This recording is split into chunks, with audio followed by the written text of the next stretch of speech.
Well, Welcome to Covenant Catholics. I'm Yeah. Connor. This is David.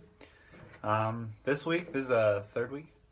it's fourth, fifth, I don't Fourth? know, something like that. Who cares? Doing a little late. We're in a different room, as you can tell.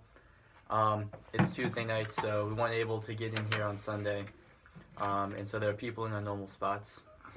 That's But right. that's okay. We're changing it up today. We're on a couch. We're in the music room.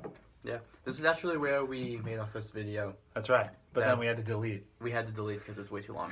All right. So it's Anyway. a little bit of some nostalgic memories here. But, Yeah. So, quick recap of the week, or how we doing? Quick check-in. Okay. Should I just start? Should I just go for Yeah, it? just go for it. So this week, this is the first week that I think I was actually challenged. That like I actually realized like I'm at college and like these papers and the homework that I'm doing actually are pretty difficult. And as the first 2 weeks were going by, I was like, oh, this is a breeze. Like nothing was too hard. But now, whenever I got to last week, the beginning of last week, I was just like, oh my gosh, like this is actually pretty difficult. And I think that was just a little bit of a challenge for me, just working on a paper Was or it like whatever. one particular class? Or Um, a couple? All Yeah, of it was them? some of the classes were pretty easy, but there's one class in particular. It's called Caves to Cathedrals. It's an art history class, and I had to work on a paper for it. And I mean, just physically and mentally draining. I was in the library most of the time. That's where I really found that like I was gonna work hard in there. That was the only place that I could work hard in. And I had a kid help me, or I guess college student help me, and he's in one of my classes, and he helped me with the paper. So, just one of those weeks, I guess. I guess there's gonna be more of those weeks to come. Yeah, But probably. Yeah, I'm not too excited for any of those elective classes you need to take. you have electives, elective classes. Is that what they're called? I don't. I don't know. The classes you're required to take, I'm not gonna be too happy because like my whole idea about like those like required classes is that most of them are stuff you've already taken in high school anyway. I've had 3 years of literature, I guess, so like 6 semesters. I've had 4 years of history. I've tested out of history, which is good, but I had to take a tough class and then take a test to say I don't have to take history anymore. It just, to me, it's kind of annoying. It's like, do you really need like 8 years of literature? Do you really need that much literature? Do you really need like more and more math? I've taken 4.5 years of math. Do I really need more math? Now, for me, I technically do because I'll be going into a science-related course where I'll need more math. But if you're someone who wasn't, if you were going to be a Spanish teacher, do you really need to take another math class? And I get the whole like liberal arts idea. It's like you're supposed to be kind of have a little bit of a background in everything so that it's easy to change and stuff like that. I just kind of don't like the idea for someone like me who's pretty sure they know what they want to do.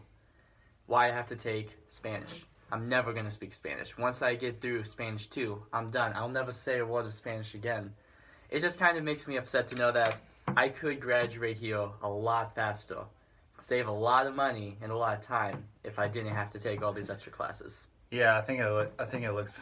I feel like it looks good for the colleges that makes them, like they're like Yeah. they just that's how they advertise. Like Yeah, I mean, these it's great for students. you because you don't know what you want to do. Not yet. But like, art history, really? Yeah, honestly, it's just. I mean, like, I'm an artist. I'm I mean, it's all not for, a like, blow. art, It's not a but- blow off class. It's Mhm. it's actually pretty difficult. I mean, Yeah. we had our first quiz over some pieces we had to identify off the That's like- slides, but It's like, think about all the time you're wasting. It's like, does that really have to be a thing? Like, you could have yeah. one teacher teach I mean, that technically, I class. could have picked a different class, but Mhm. the way that it's set it up as picking our classes, I think we talked about this in another video about how it was just brutal how they Mhm. made you select your classes. But anyways, switching gears here, we started the Marian Consecration. Oh, yeah, we did. We're using St. Louis de Montfort's book, True Devotion to Mary, Mhm. Perfect Consecration Very to cool. Mary, and yeah, I would love some. Thank you. Yeah, so we started that on the September 4th. I Yeah, think so. September 4th, and Wait, was that September? Yeah. Yeah, And it it's been So it's been a week. about a week and a half. We started Almost. last Tuesday. Yeah.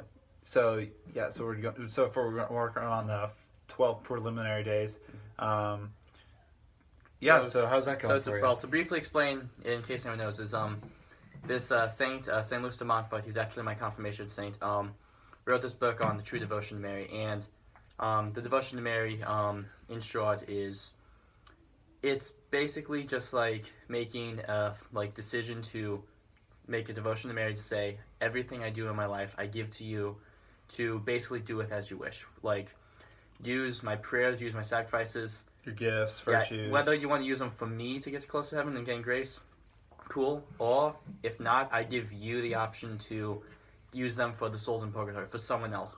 Basically, it's saying your life doesn't, your life isn't yours anymore, and you give it to Mary to use those graces that you on in life to Basically, however she wills. Yeah, however she wills.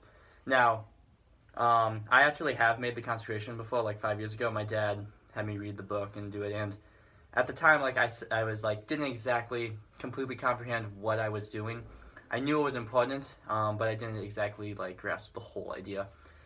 Since then, I've gotten a better understanding of it, and so I decided, when Connor suggested it to me, I decided, yeah, let's start college with like a clear purpose in mind, reread the book, re-go through the devotion, and renew my conviction to actually like live this out in my life. Yeah, and it's kind of like a mindset sort of deal where It is. it's like redirecting your thoughts in a way that is most pleasing to God, because there's some parts in the book that talk about how we are imperfect, and we recognize that our bodies are imperfect and stained by original sin, and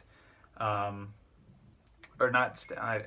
I don't want to use any super specific terms because I'm not exactly perfect at talking about this kind of stuff, but how we recognize our weakness and our sin, and how we can give Mary our gifts, and she can hold on to them for us so that we don't lose those gifts, and she can use them however she wants. And yeah, so we're working.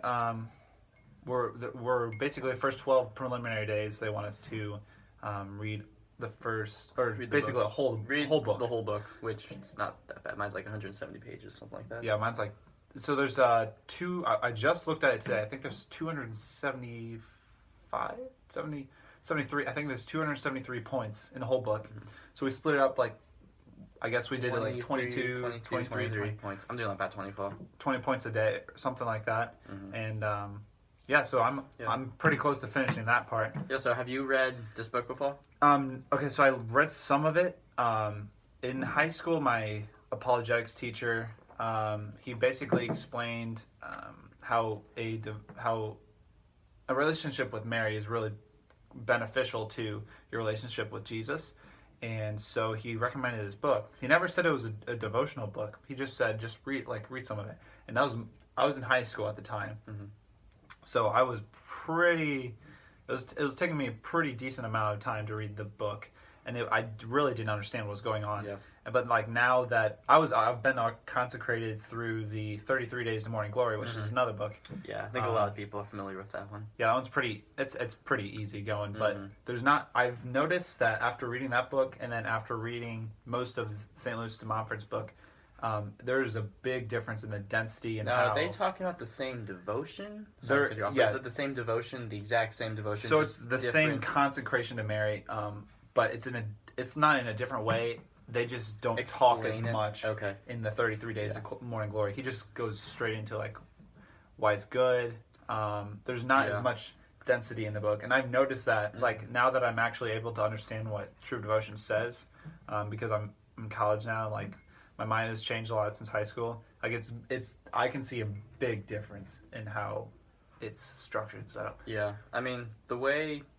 Now this is kind of what I don't like about true devotion to Mary, but what I've noticed is, like, basically, St. Louis de Montfort lived in a time where people will oppose this idea of consecration to Mary, and of basically, like, to, like, kind of like a Protestant idea, like, thinking that you are worshiping Mary or, like, praising Mary above Jesus in a way. Yeah. And so his, pretty much, I think, probably 95% of the book is just about, arguing for why the devotion is good.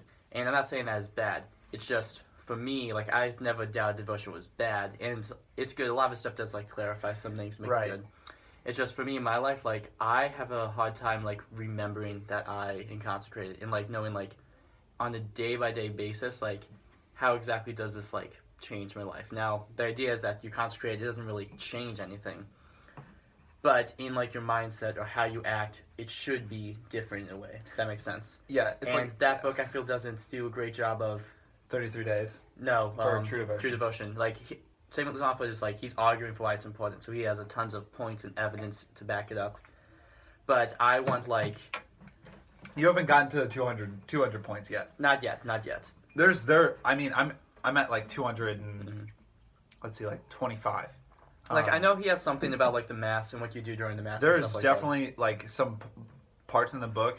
What point are you on? I'm on... Sorry, I thought I saw someone behind... Yeah, there's someone putting up a bike. I'm on 180. Yeah, so you're going to get... Close, eventually, when you get to the 200s, you're like, oh my gosh. Because once it gets to, like, 200... Like, I definitely know there are some stuff. Like I've said, I read the book, like, 5 years ago, so I do remember some of it. I just kind of wanted more, if that makes sense. I think 5 years ago? Yeah. You probably forgot some of the stuff. I probably have. And to be honest, it took me a long time to read it. So. Yeah, you're going to get to the 200s and you're going to be... What I just said, that was like all my initial thoughts when I was reading it 5 years ago. Again, and up to this point, my thoughts have been more or less conformed. Like, would you say that's a fair assessment? Less conformed or more conformed? More. Like just like the last 170 points have been. He's just been like arguing. You're relaxed about the book because I'm not saying it's not a bad book. It's not a bad book. His points aren't bad. It's just that information isn't, I think, as relevant to me as it could be to some other people. Yeah, and I think he does a really good job. I think we're at like 12. Yeah, we're at 12. We'll go to like 14, I guess. Yeah. All right. So I think like he does a good job at really, like you said, like defending it. Yeah. Because I think there's some people. Really good job. Some people today that like they still talk about this stuff. Like Mary has a statue in the church, and they wonder like why are we praying to Mary? Like that's because she's another the God. greatest person. Like, outside of Jesus. That is why. Yeah, and so he does a really good job at talking about that.